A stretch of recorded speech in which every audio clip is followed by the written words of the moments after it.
Radio Rahim here at the Biltmore Millennium with Virgil Hunter. It's totally random that I ran into you here, but I couldn't let this moment pass. Obviously, there's big news in the news with one of your fighters. Before I ask you even a direct question, can you just let me know what's going on with the Amir Khan and Devon Alexander fight? As far as I know, they haven't signed it yet. I got here this morning. That's the latest that I heard yesterday, that it hasn't been signed. Amir is in the Bay Area training and getting in condition, so that's as far as I know. Now, I have to be honest with you, I haven't looked in my computer or anything, so I haven't heard anything other than what I'm hearing right now. So you might have to inform me if you heard something other than what I'm telling you. Well, in the news, Amir Khan's saying that he's going to pass on the Devon Alexander fight and wait for a possible date with Mayweather. Oh, okay. Well, that's news to me. Okay, so it is what it is, That's very interesting to hear. I'll be calling him as I talk to you. Now, obviously Amir campaigns at 140. Going up to 147 is a challenge unto itself. Without a win against Alexander, without a title, and then fighting the best fighter, absolutely beyond any kind of question at 147, do you think Amir's ready for that kind of challenge at 147 pounds? Well, look, if he waits, if he decides that he's going to wait, and that fight is to next May, and I'll say it again, if Amir Khan dedicates himself to the sport of boxing, if he applies himself to the rigors and repetitiveness of boxing, he's going to grow very fast. Now, if we had to put Amir Khan today in there with Floyd Mayweather Jr., Amir Khan would have a rude awakening, I believe. But as the months go by, I've told him, if you dedicate yourself to boxing, if you're able to put boxing number one in your life and live the Spartan life of a fighter and really apply yourself, I'll say it again, he has the natural ability and he has the gifts that he can grow very fast, and I'll leave it at that. Now, this fight is not one that's a surprise to me. Last time I spoke to you, I posed it as a possibility, but it wasn't nearly as possible as it is now. The question remains, though, without a performance of Khan where he hasn't taken a shot that buckled him or knocked him down, knowing that Mayweather is the best at 147, and that's a step up for Khan, how do you train a chin? You've got to be concerned about him being able to stand up against hard right hands. Well, look, you've asked me this question before, and actually a lot of people ask me, and this is really beginning to become a redundant question: how do you train a chin? Look, you do the best you can, okay? I'll put Amir Khan's recuperative powers alongside anybody. Yes, he gets knocked down, but he gets up. He gets up, and he's proven that he's understood some things about fighting. The last fight he had, by getting him up from a knockdown and making solid decisions. So my thing with Amir is the decisions that he makes after he gets knocked down, and he proved that the last time. So we move on, but we've seen some who had granite chins get hit and get knocked down, don't get up. So it's a real redundant question, and it's a question that doesn't really make sense to me.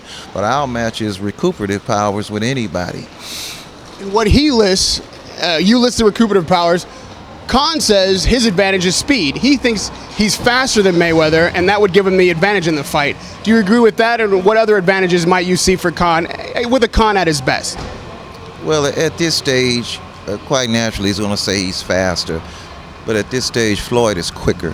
So there's a decided advantage at this time with Floyd because he's quicker. He processes quicker. And Amir, if he dedicates himself to the repetitiveness of drills and repetitiveness over and over again, and dedicates himself to the Spartan lifestyle, he could close that gap pretty quick. Because he does have fast twitch muscles. He does have fast feet. Floyd's feet are more educated than his. Floyd knows when to move, when not to move. Amir's just a young colt, and he'll fly all over the place. But he has fast twitch muscles from head to toe. It starts up here with him. So if we could get that part of it done, it'll be a very interesting fight. And first, let me say I appreciate you addressing the Amir Khan issue, being that it's such a hot topic right now. I'm going to move you along to Andre Ward, who I just spoke to a couple weeks ago.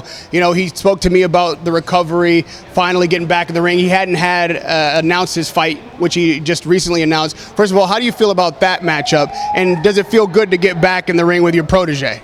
Well, yeah, it does. It feels good to have him back. He's been ready to come back for the last several months. We just wanted to get going. It's a good, solid opponent, a dangerous opponent, an opponent that will not be taken lightly. We've been training for a while now. One thing about Andre, he never stopped training, even when he was going through his rehab and things like that. There were always things that we worked on. So, I mean, him being my godson and me being close to him and loving him like that, we've stuck to everything that we said we were going to do from 9 years old. There's always something to work on. There's always something to get better, no matter the circumstances. And he did not waste a moment of idle time. He did not sit around and just let the days go by. He took advantage of the time off. So when Andre Ward comes back, you'll see a better Andre Ward. And one thing about Andre, it's a big mental game for him. He says that about his religion, his work ethic, the way he approaches the sport, has to be respected. So with this challenge, having come back from an injury after arguably, a fight that could have began to put him in the household name recognition, and you're so busy, how did you keep in contact with him? And, obviously a trainer is more than a trainer in the ring. For you and their relationship, it's mental. So how did you keep him going? How did you keep his head in hey, we're going to get past this, the next fight's coming? Well, I didn't have to motivate him to work out. I didn't have to motivate him to continue to make himself better. We speak every day. You have to remember that he's been with me since he's 9. He's my godson. So it's not like he's way over here and I'm way over there. We're together constantly all the time. So that's not an issue at all. So, like I said, we made a game. We didn't lose a beat. Mm-hmm. Andre has taken criticism, and it's only because people feel he's not exciting. Real hardcore boxing fans appreciate the science and the technical aspect of the sport, and we like to watch a good win no matter how it comes, but that's not the mass audience. So when you get in there with him knowing that he's listed as the number 2 fighter in the world but not the number 2 attraction, is there any look to how we can make his fights more exciting or get knockouts quicker? Do you give any thought to that, or you just keep going along with the way that you've been going and let what happens happen? Well, I mean, even that is comical to me because the number 1 fighter in the world gets the job done from a scientific point of view, and he makes more than any athlete in the world. So I would have to say we're on the right track, in terms of performance.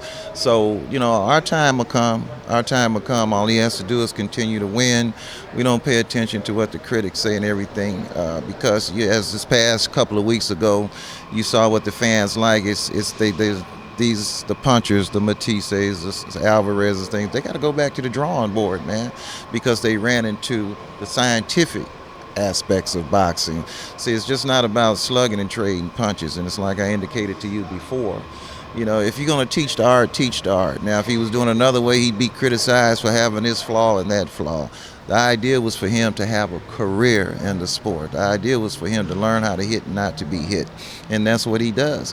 So as time goes along, he'll have his moment. It's just like Floyd had his moment. I think Floyd, he came along at a time, and as he began to prove his worth and prove how skillful that he really was, the people began to appreciate it. So I think we're on the right track. And lastly about Ward, there being that he cleared out at 168, I mean, to his credit, there's really hard to find any competition that's legit there. Would you advise him to move weight divisions, either up or down? And if so, how would you approach a lighter or heavier weight division with the fighter that you have? Well, right now he's not ready to move up. He's a slender kid, so he's just not ready to move up. I believe maybe in another year or two that we can start looking into that. But right now he's not ready to move up. And one thing about boxing, it's always somebody coming up. So it's just like Edwin, he fought his way to the top, so he's here. There are other 68 pounders. There's unfinished business with Carl Froch if he ever has the nerve to step back into the ring and we get that fight done. There are fights out there. So we just take it a fight at a time and try not to worry about what people say because, Andre's career has been proven to be guided by his spirituality. That's been evident from day one. It's been evident to me as well as evident to him. So we don't worry about it. We just take it one fight at a time. And lastly, Virgil, talking about you in particular, you've had quite a journey yourself these last couple of years. You've been in the spotlight. You've gotten Trainer of the Year. How does this last couple of years compare to your career in boxing as a trainer? Do you prefer having all these fighters and people, at you, or did you like it better when it was quieter? You had your small group of guys that you could focus on and kind of do it quietly. Well, it's always easy to take the easy way out. And the thing about me being a retired probation working things and working with the California gangs and things of that nature, I have a compassion in my heart for young men, whether they're in trouble or whether they're trying to resurrect a boxing career and things. And I think if you notice, I'm getting guys who are trying to save their careers, former champions who are trying to save their careers. I got into this business to coach. And one thing about coaching is that you can't win all the time. I got in this business to figure out, can I bring this kid back? I don't worry about the critics. I don't have to prove nothing to nobody. I went to the highest level in the amateur, the gold medal, and I went to the highest level in the professions. I have a kid ranked pound for pound #2 in the world. So what it says is, if you give me the same dedication, if you give me the same drive, if you give me the same passion, I think I can make you a winner. And that's the way I'm supposed to think, and I'll continue to think that way. Really is left up to the fighter and what they want to do. So I'm having fun. I really care about all the kids that are in the stable.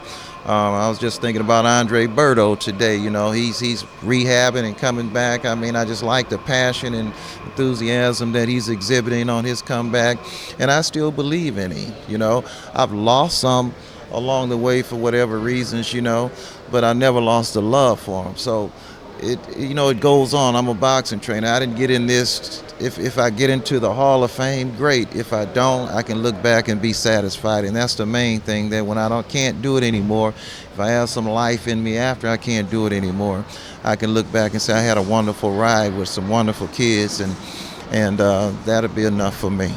Thank you, Virgil Hunter. I know this is your personal time. You gave me that time. I'm going to cut you. You're not at work, but I appreciate it. This interview is brought to you by the Pro Fight Shop, Radio Rahim, with Virgil Hunter. Thanks, man. Thank you. I appreciate that.